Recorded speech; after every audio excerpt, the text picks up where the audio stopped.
नमस्कार दोस्तों, आप देख रहे हैं चंपारण उदय न्यूज। दोस्तों, आज हम बात करने वाले हैं माननीय मुख्यमंत्री नीतीश कुमार की महत्वाकांक्षी योजना 7 निश्चय के अंतर्गत आने वाली योजना नल जल योजना के बारे में। नल जल योजना लगा बिहार में, फिर पंचायती राज विभाग से लेकर पीएचडी विभाग को दे दिया गया। तो आज हम बात करने वाले हैं नल जल योजना के बारे में, और नल जल योजना में जो नल जल के अनुरक्षक है उसके बारे में हम बात करने वाले हैं। पंचायती राज विभाग में जब नल जल योजना थी उस समय भी बहुत सारे पंचायतों में, वार्डों में नल जल योजना के जो नल जल अनुरक्षक चलाते थे उनका पेमेंट नहीं हुआ। दोस्तों, नल जल योजना जब तक पंचायती राज विभाग में थी, वार्ड सदस्य के अंदर में था, तो वार्ड सदस्य लोग अपने से मेहनत करके, या जो नल जल के अनुरक्षक थे मेहनत करके अपने से गड्ढा खोदकर पाइप का रिपेयरिंग करके चलाते थे। और जब से नल जल योजना पीएचडी विभाग में गया है तो लगता है कि पीएचडी विभाग कान मूंद कर सोई है। और क्यों सोई है इस बारे में भी हम बताते हैं। देखिए, नल जल योजना के बारे में बात करने से पहले थोड़ा सा नल जल अनुरक्षकों की भी बात हो जाए। नल जल योजना थी माननीय मुख्यमंत्री नीतीश कुमार की महत्वाकांक्षी योजना थी। माननीय मुख्यमंत्री ने सोचा कि हर घर नल का जल 400 फीट का पानी देंगे, आयरन युक्त और पानी होगा जो लोगों को फ़ायदेमंद होगा, और अनेक तरह के जो पानी की गड़बड़ी से बीमारियां होती है वो नहीं होगी। लेकिन नल जल योजना लगा, पीएचडी में चला गया, अब कोई सुनने वाला है। जब हम बात कर रहे थे नल जल अनुरक्षकों को लेकर, नल जल अनुरक्षकों के बारे में खबर ये है कि जब से नल जल लॉन्च हुआ है, जिस दिन से एमबी बुक हुआ है उस दिन से नल जल अनुरक्षकों को उसका पेमेंट करना है।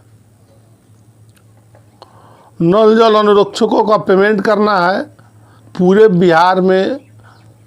उसके लिए राशि भी जारी हुई, और राशि जारी होने के साथ साथ उसको मेंटेनेंस करने का काम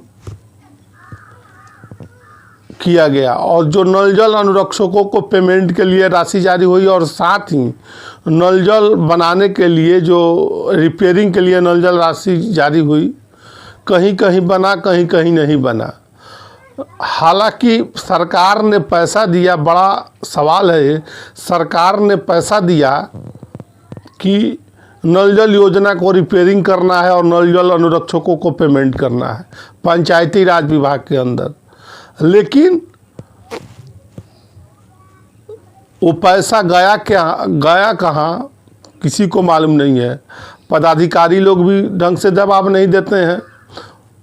हालांकि पैसा आया, लेकिन गया कहाँ ये किसी को मालूम नहीं है।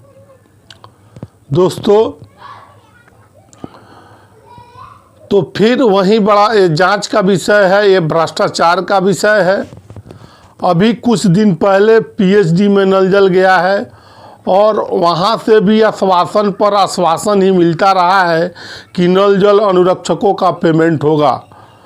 उनका जो अनुरक्षण की राशि है, जो अनुरक्षक की राशि है, उनको पेमेंट होगा। लेकिन नल जल अनुरक्षक को पीएचडी में जाते गए हुए भी, नल जल योजना को पीएचडी में गए हुए भी लगभग साल सवा साल हो गया, लेकिन अभी तक किसी अनुरक्षक का पेमेंट अभी तक नहीं हुआ है।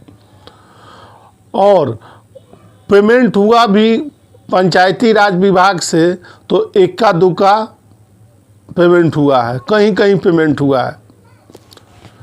तो नल जल अनुरक्षक जो नल जल चला रहे हैं वो लगभग कोई 4 साल 5 साल 6 साल से जो नल जल चला रहा है उसका कोई पेमेंट नहीं, और सरकार उसको कहती है कि हम इसको 2000 रुपये देते हैं।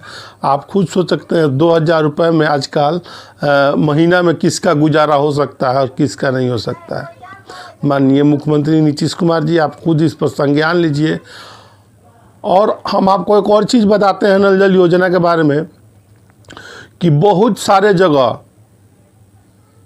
नल जल योजना को अपने ज़मीन में उस समय के वार्ड सदस्य हो और उस समय के पदाधिकारी ने नल जल योजना को लगवाया, और भूमिदाता जो नल जल योजना में हैं, जो भूमि दान किए हैं, जिसमें वो अनुरक्षक है, तो हम सरकार से ये भी कहेंगे कि आप नल जल योजना में अनुरक्षक बनाते समय, हालांकि अभी सरकार का दिशा निर्देश है कि वार्ड सदस्य ही नल जल अनुरक्षक रहेंगे, लेकिन जो भूमिदाता अपनी ज़मीन दिए हैं उस ज़मीन का क्या होगा, वो नल जल का क्या होगा। तो सरकार कहीं ना कहीं वार्ड सदस्य और भूमिदाता को लड़ाने का प्रयास कर रही है। सरकार को स्पष्ट दिशा निर्देश जारी करना चाहिए कि जो भूमिदाता नल जल को अपनी ज़मीन देकर उसमें लगवाने का काम किए हैं, उनको प्राथमिकता के आधार पर पहले नल जल योजना में उनको अनुरक्षक बनाया जाए। और हालांकि योजना बहुत अच्छी है, लेकिन कहीं न कहीं सरकारी पदाधिकारियों के मिलीभगत से ये योजना भी भ्रष्टाचार की भेंट चढ़ रही है। तो हम यही कहेंगे कि माननीय मुख्यमंत्री नीतीश कुमार जी और पदाधिकारी लोग से भी कहेंगे कि आप नल जल अनुरक्षकों का ध्यान दीजिए। नल जल अनुरक्षकों का पेमेंट नहीं हुआ है। हालांकि कुछ दिन पहले अभी एक चुमन चौधरी हैं जो कि मुजफ्फरपुर प्रखंड के दक्षिणी बरियारपुर के हैं, और अनुरक्षकों की जो भूमिदाता अनुरक्षकों की लड़ाई लगातार लड़ रहे हैं, और लड़ने के साथ साथ नल जल अनुरक्षकों को जागरूक करने का भी प्रयास कर रहे हैं। लेकिन लगता है कि नल जल अनुरक्षक भी कुंभकर्णी नींद में सोए हुए हैं। नल जल भूमिदाता अनुरक्षक भी कुंभकर्णी नींद में सोए हुए हैं। इसका खमियाजा उनको अभी भुगत रहे हैं और आगे भी भुगतना पड़ेगा। तो नल जल के जो भी अनुरक्षक भाई लोग हैं, वो नल जल अनुरक्षक जो भूमिदाता हैं, अगर इस वीडियो को देख रहे हैं तो ज़्यादा से ज़्यादा शेयर करिए, कमेंट करिए, और इतना शेयर करिए कि सरकारी पदाधिकारियों तक के वीडियो पहुंच जाए। तो अभी कुछ दिन पहले मुजफ्फरपुर में नल जल योजना को लेकर एक चिट्ठी निकला हुआ है कि नल जल अनुरक्षकों का पेमेंट करना है, लेकिन ये पेमेंट कब तक होता है, ये बड़ा सवाल है। कि ये देखने वाली भी बात है कि ये नल जल अनुरक्षकों का पेमेंट कब तक होता है, मोतिहारी ज़िला में पेमेंट कब होता है, पूरे बिहार में नल जल अनुरक्षक जो चला रहे हैं। हालांकि सरकार नल जल अनुरक्षक वार्ड सदस्य को ही मान रही है, लेकिन आज वार्ड है, कल नहीं रहेगा। और साथ ही जो भूमिदाता अपने नल जल को अपने ज़मीन में लगवाने का काम किया, उनका क्या होगा। इस पर सरकार को सोचना चाहिए, विचार करना चाहिए। अगर सरकार कहती है कि हाँ हम नल जल अनुरक्षक भूमिदाता है, तो अगर आप उस भूमिदाता को पेमेंट करिए, न कि वार्ड सदस्य को, क्योंकि नल जल भूमिदाता ने अपना बेशकीमती ज़मीन, आज के समय में जो कोई लोग ज़मीन देना नहीं चाहता है, एक बीता के लिए मारामारी काटाकाटी हो रहा है, वो नल जल में लगभग अपना 10 धूर 5 धूर 1 धूर जो भी ज़मीन देकर नल जल लगवाने का काम किया है, और नल जल योजना को बढ़िया से चलाने का भी काम किया है। तो ऐसे भूमिदाता को सरकार ध्यान दे और उनके लिए कुछ लचीलापन कानून बनाते हुए उनको अनुरक्षक बनाए। तो हम अभी नल जल अनुरक्षकों के बारे में बात कर रहे थे, नल जल अनुरक्षक भूमिदाता के बारे में बात कर रहे थे। आप इस वीडियो के बारे में क्या सोचते हैं, कमेंट सेक्शन खुला हुआ है, कमेंट करके ज़रूर बताइएगा कि वीडियो कैसा लगा। मिलते हैं अगले वीडियो में, तब तक के लिए आप सभी का बहुत बहुत धन्यवाद।